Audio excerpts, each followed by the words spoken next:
Hello, welcome back. In this tutorial, let me show you how we can use the switch case statement as an alternative to if-else-if ladders. We can rewrite all the if-else-if ladders with equivalent switch cases. Now, it's not advisable or suitable to rewrite all the if-else-if ladders with switch cases. Sometimes writing switch cases can be tedious or complex. So you should exactly know when you are going to use switch case statement and when you are going to stick with if-else-if. Let's first understand the syntax of switch case, and then I'm going to tell you when you are going to avoid switch case. Okay, so here is an example as you can see on the screen.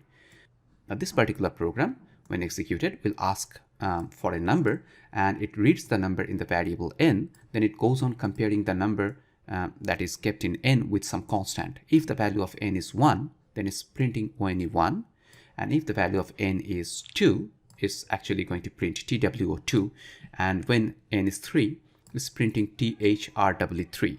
For all the other numbers that's given by the user, the program is supposed to print invalid numbers, and that it is doing here in the else part. So it's a pretty simple program, and you can understand the logic of this if-else-if now.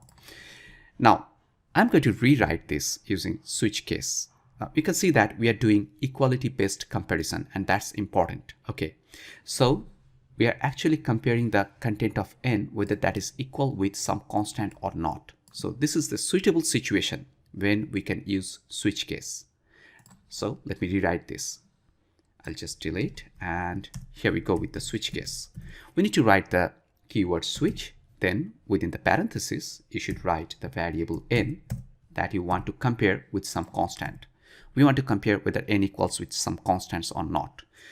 And the constants with which you want to compare the content of n goes with the cases. Case 1 means it is the section or block when that's going to be executed when the value of n is 1. So you are going to write what you want to do when the value of n is 1, and we want to print only1 here. And then we should give a break immediately after this. That's required, otherwise there will be fall through. I'll explain that. Let me just complete the code first, and then you should write when the case is 2, that means when the value of n is 2, then this particular case is true, and the control will come after this colon, and whatever you write there, any number of statements, that's going to be executed when n is 2. So we want to actually print TWO2 there, and then a break should be given in order to take the control out of the cases. Otherwise there will be fall through, and that I will explain as I said. So when the value of n is 3, it's going to print 3 THRW, and that we have within the case 3, and there is a break as usual. And finally we have this default case that is going to execute when the value of n is apart from this 1 or 2 or 3. For any other value for n, this default is going to be executed, and we want to print invalid number for all the other values for n. And since this is the last one, we don't need to give a break there, although you can give that, but that's not required actually. So now what's going to happen, let me repeat, when the value of n is 1, then this is going to be printed because case 1 is true in that case, and this is going to be printed, and break will take the control out of the switch case block. Now if you don't give this break here, there will be fall through as I said. So when the value of n is 1, this is true, so it's going to execute this, and after that it's going to execute this as well. It will fall through the cases.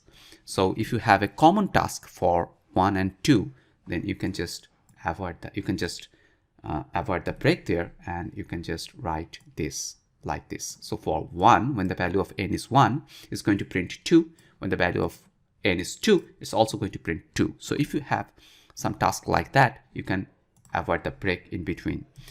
So now it's going to execute in this way. When the value of n is 1, it's going to print 1. When the value of n is 2, it's going to print 2. And when 3 is 3. And when any other value is given, it's going to print invalid number. Let's go ahead and see this. Build and run. And here we go with the execution. I'll give 2, and here it is. Now I'll run it once more, and I'll give say 5, and you can see that it's printing invalid number because in that case This default is executed. Now, if I just omit these breaks, let me show you what is going to happen there.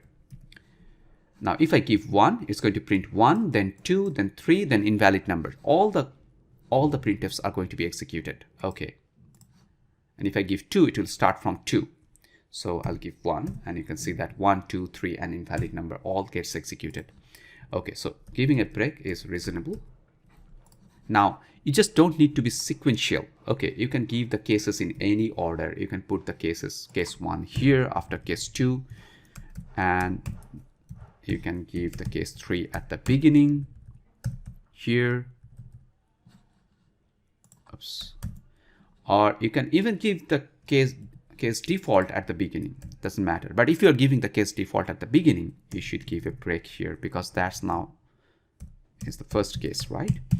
So otherwise, if you don't give the break here, as I said, the fall through will happen. So if you give 5 after printing invalid number, it's going to print 3 as well. So here you should give a break. Now after the last one, you don't need, although you can give that doesn't going to make any difference. So it's going to work fine. Now here it is. I'm just going to give 3. It's printing 3. Now you cannot have a variable here with the cases.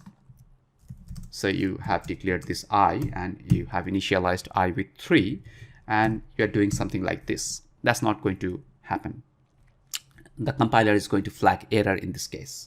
So it's not going to be compiled. Let me show you that. And there is error, red mark there. And here is the details of the error. Case level doesn't reduce to an integer constant. So that's illegal. You cannot have a variable there with the cases. Now, one more thing that I would like to tell you here is that when you are writing switch case block, you need to write everything within case. You cannot write some statement outside of case, something like this. Say you are writing this is common. Now this is not going to work, as this statement printf is not within any case. So that is illegal. Okay, let's now write another program. We want to test whether a given age is teenage or not, and we want to do this using switch case. Although we can do that easily using if-else-if, right? We need to test whether the age is greater than equals 13 and less than equals 19. If that is so, the age is teenage, otherwise it's not.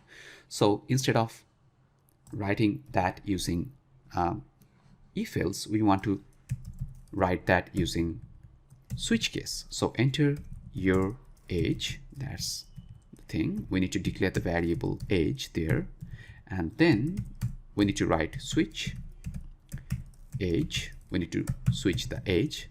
Now the teenage is actually going to happen when the age is 13, when the age is 14, when the age is 15, when the age is 16, age is 17, 18, and 19. For all these cases, the age is teenage. So you have noticed, right, that I have not written anything for all those cases, and I'm writing something at case 19, and I have not used the break as well. So here, teenage. And there is a new line, okay. And then I'm giving the break there. And then for the default, if any other age is given apart from these ages, it's going to print not teenage. Okay, now it's going to work fine. Now you can see that if the age is 14, it's going to come inside of this column, right, in this case, and then the fall through is going to happen. Then it will find this one, and that teenage is going to be printed, and then the break will take the control out of the switch case block. Now for any of these cases, this is going to be printed, right, because we do not have a break there. For any of these cases, the task is common, so we are writing the common task here at the last case when the case is 19. So this is how you are going to do the range based testing with switch case. Now if the range is larger, say you want to test whether n falls between 1 and 100, then you want to do something, then you'd require to write case 1, case 2 up to case 100. That's going to be tedious. So that is the situation when you'd like to avoid switch case. So if you are having a range based testing, it would be better to stick with if-else-if ladder. Now, if you are having equality-based testing, like I did in the previous example, n equals 1 or 2 or 3, like that, then you can write switch case. There is one more information that I would like to tell you here. You can switch only integer type variable or character type variable. You cannot have a real number here in the switch. You cannot have a float or double here in the switch. That's illegal. Okay, so that's all for switch case. Before I end this, I would like to execute this program. And here we go. I'll give 15 and it's showing teenage. And this time I'll give 21, not teenage. So it's working fine. So that's all for switch case. Thank you for watching this.